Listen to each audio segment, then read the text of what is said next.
Good afternoon, ladies and gentlemen, and welcome to another edition of the Democratic View. I'm the hostess. My name is Phyllis Italiano, and with me today I have a guy who I've been seeing weekly because he's my teacher, and his name is Andrew Visconti, and he teaches our memoir class, and he's also a paisano, which is very nice to have. Welcome, Andrew. I would love to hear the story of you, how you got here, and why you chose to do what you're doing as well. But give us a little background. Well, first of all, it's an honor to be here with you. I see you, yes, once a week for our class, but today we're sort of switching positions. You're going to be the one asking questions. Usually I am the one asking questions, so this is great. So where shall we start? Shall we start? I'd like to know where you were born and raised. I was born and raised in Milan. And for a lot of people, I know that a lot of people have been to Milan. Have you been to Of Milan? course. Of course. What do you think? Did you like it?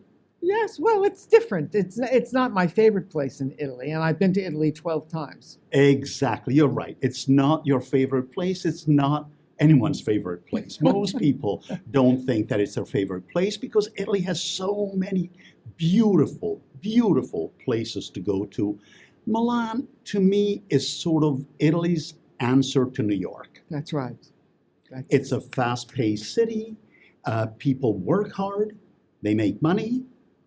Unlike New York, they don't talk about the money they make. That's the big difference. But, you know, and come the weekend, they're gone. People in New York come to East Hampton or go to the Hamptons in general. People in Italy, in Milan, they go to the Riviera. They go to Portofino. They go to Santa Margherita. They go to that crescent of a region that is sort of the continuation of the French Riviera. And that region is called Liguria. And it's full of gorgeous places. If you haven't been, I have. we'll meet there, okay? So that's where I'm from. I'm from Milan. And so you were born and raised and went to school in Milan? I was born and raised in Milan, and I went to school. My elementary school was called Elementare Ruffini, and it was literally, Phyllis, literally the building next to Leonardo's Last Supper. Oh my God. Absolutely. We left our apartment, just crossed like 3 streets. We got to this beautiful basilica called Santa Maria delle Grazie. I want to ask you to repeat it. And I could. the refectory right next to Santa Maria delle Grazie is the Cenacolo, which is the building where Leonardo's Last Supper is. So every day of my elementary school life, God. I went past one of the most magnificent and celebrated buildings in the world, I would say. Yes. Now, was I really aware of what was in there? I don't know. I can't tell you. That was a number of years ago. I can't remember how much I knew about the Cenacolo and about Leonardo's Last Supper. But that's where I went to school. And then I went to school. I went to the international school there, which is the reason why I speak English, because I grew up bilingual. Oh, really? Yes, yes. Hopefully my Italian is flawless, hopefully. It better be flawless, being that I was a journalist for most of my life. But I truly grew up bilingual thanks to a father who was a true visionary, Phyllis, because maybe nowadays the idea of raising children bilingual, maybe it's not as much a novelty as it was, 50 years ago. It was very different back then. But my father wanted his children, my brother, my sister, and me, to be bilingual. At home, Phyllis, we were not allowed to speak Italian. We could speak Italian. Once we left the apartment, we were fine. We could speak Italian. At home, we had to speak English. Oh my And I will always God. remember, this is sort of a funny little story. We would have dinner together, and I still remember that if I wanted water, I could not say, mi passi l'acqua per favore, because nobody would respond to that. I would have to go, okay, may I have some water, please? And then water would come my way. And when you're a child that age, you don't even know what a foreign language is. You Yes. just know that if you use a bunch of words, people respond. If you use another bunch of words, people don't respond. It's as simple as that. So it's a very utilitarian kind of thing. And for me, it was like, I want the water. I don't care what I have to call it. You want me to call it water, not aqua? Fine, I'll call it aqua water. But that's how one becomes truly bilingual. I cannot tell you which one is my primary language, whether it's Italian or English. For me, they're like absolutely in par, the two of them. Well, being a member of your class, I can tell you that I have never, and I'm an old English teacher as well as science teacher and history teacher, I have never heard you use English wrong. Never. Thank you. Thank you so much. Yeah. Wow. I mean, once in a great while, something in spelling I have seen, but never in the use of the language. Right. Your English is really quite extraordinary. Wow, thank you. You So just what made did my you- day. So what did you do with this great capacity that you had? Well, that's a very good question because I always wanted to be a journalist. You know how children maybe age 11, 12, 13, adults say, so what do you want to do when you grow up? And very often they give the standard answer. I want to be a policeman. I want to be a fireman. I want to be an astronaut. And I would just say, I want to be a journalist. And people would just look at me and say, journalist? It was just sort of such an adult answer. And I am one of those lucky few fellas who actually ended up doing what they were hoping they would do. I was a journalist for my entire life. Really? Yeah. So this new chapter of being of having my classes in memoir writing, that's truly a new chapter because until very, very recently, I was working full time as a journalist. When you say you were working as a journalist, you mean for newspapers? Yes, I was using my Italian language for my work, not English. And I was, for a very long time, I was a New York-based correspondent for a news organization in Italy called La Repubblica. La Repubblica would be a little bit like the New York Times of Italy. I know it. I've heard of it, yes. And La Repubblica has different platforms. They also have a news magazine called L'Espresso. They have a radio network. They have television operations. And I was floating for a long time. I was just doing strictly print. But when the print medium started becoming obsolete, that's when I really was interested in discovering what the other platforms were all about. Mm-hmm. And I loved doing podcasts, loved the radio. Oh, so much fun to do the radio. Television is it's challenging because when you're live, you can't say anything wrong because you're live. Absolutely. There's no rolling back the tape. But for some reason, television got me less excited than the radio. The radio is really in my heart. Really? Absolutely love the radio. I did a show in Italy from New York. It was a show about New York, broadcast in Italy every Sunday morning at 11 o'clock in the morning, Italian time. And let's remind the viewers, 11 o'clock in the morning in Italy, it's 5 o'clock here, which means that every Sunday morning for a number of years, I got up at 4:45. Yes. And at 5 o'clock, you're on the air. So yeah, that's what. But you were asking, what did I do with my bilingual knowledge? Well, that's how I got into journalism. In journalism, they say that you have to know someone, at least to just give you a little nudge forward. In my case, I was lucky enough that being bilingual, I found a magazine that needed me. They needed someone who could actually read the English media, especially American media, and sort of find stories that we could develop, with our own spin or whatever. So I would spend hours just reading American newspapers and magazines and then reporting back to the editors. That's how I got into journalism. So thank you, Dad. Thank you to my father, who actually was the visionary who gave me the tremendous asset of two languages. And not just two languages. I mean, a lot of people can claim two languages, but you have to do the two languages correctly. And I'm having studied Italian in my high school and once in college. It's not an easy language. It's a little complicated. It is. Yeah. And most verbs are irregular verbs.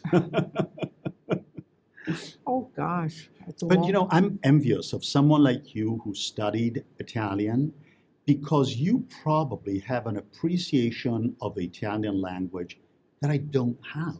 I grew up with the Italian language. I cannot hear the musicality of it. Oh my God, it's such a beautiful language. Io mi chiamo Phyllis Italiano. Come on. Ah, you have a wonderful accent. It's like My God, music. she really has a great accent. I mean, I wish my name was Phyllis Italiano instead of Phyllis Italiano. But So you grew up with Italian spoken in the neighborhood, or? no, I grew up in we didn't even call ourselves Italian Americans. In the East Bronx, where I grew up, we were just Italians. And there were mostly Italians in my neighborhood. And some people spoke a little, parents spoke Italian when they didn't want you to know what they were saying. So it was like, I remember when I went to Christopher Columbus High School, they said, "Why do you want to take Italian?" I said, "I want to know the secrets." Because they would talk to each other, but they didn't speak very good Italian. They spoke the dialect. Well, I wouldn't say that. Yeah, I agree. The dialect is actually a language. Yes. So they spoke their language, which probably, I presume it was what, Neapolitan? Neapolitan. In fact, we can say that most Italians are bilingual and have been bilingual for generations, because they had to speak their dialect and speak Italian. And for the viewers who don't know this, those are two completely different languages. Yes, they are. With their own rules, grammar rules, words. So it's not just a matter of pronunciation. Yes, sure, some words maybe they're just pronounced a little differently, but that's not what makes a dialect. A dialect has a complete set of rules and of words. Right. It does. You're right. Okay, can I give you one example that I kind Sure. of enjoy? The word for chair in proper Italian is sedia or seggiola. There's two different words, but let's say that most people would say sedia. That's S-E-D-I-A. S-E-D-I-A, exactly. I mentioned earlier that a lot of Milanese spend weekends on that crescent of a region, the continuation of the French Riviera. In that region, the word for chair, for sedia, is cadrega. Oh, wow. Nothing to do with it. But get this, in Brazil, in Portuguese, it's carrega. The same word is more similar between Portuguese and that particular dialect of Italy than with proper standard national Italian. Now, where do you think the correct Italian is spoken? Good question. They say that the correct language is actually spoken in Tuscany. They say that even a simple person in Tuscany would use the verbs beautifully, would use every adverb and adjective the proper way. In fact, I can tell you that even though Milan has the reputation, more than the reputation, the reality of being the wealthiest city in Italy, we make a very common mistake in Milan.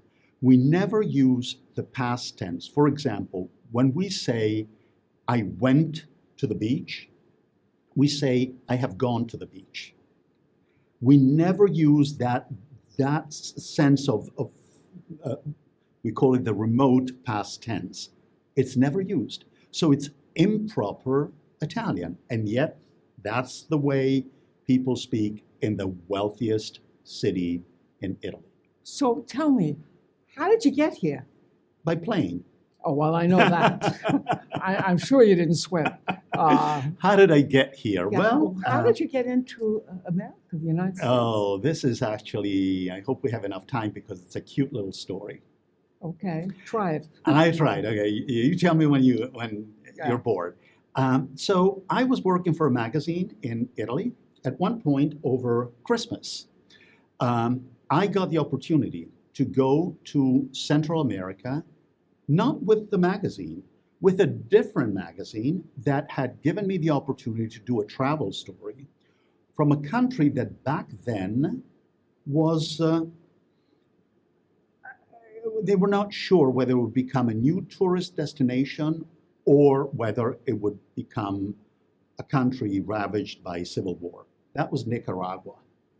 I was fascinated, and I said, oh my God, I want to go. It's so fascinating.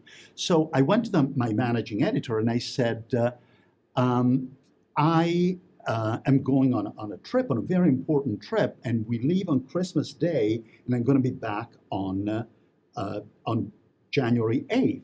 And he said, no, you have to be back with everyone else on January 3rd. And I said, but you don't understand. This is an opportunity. Nicaragua, this is amazing. I said, nope, you have to be back with everybody else on January 3rd. And I said, you know what?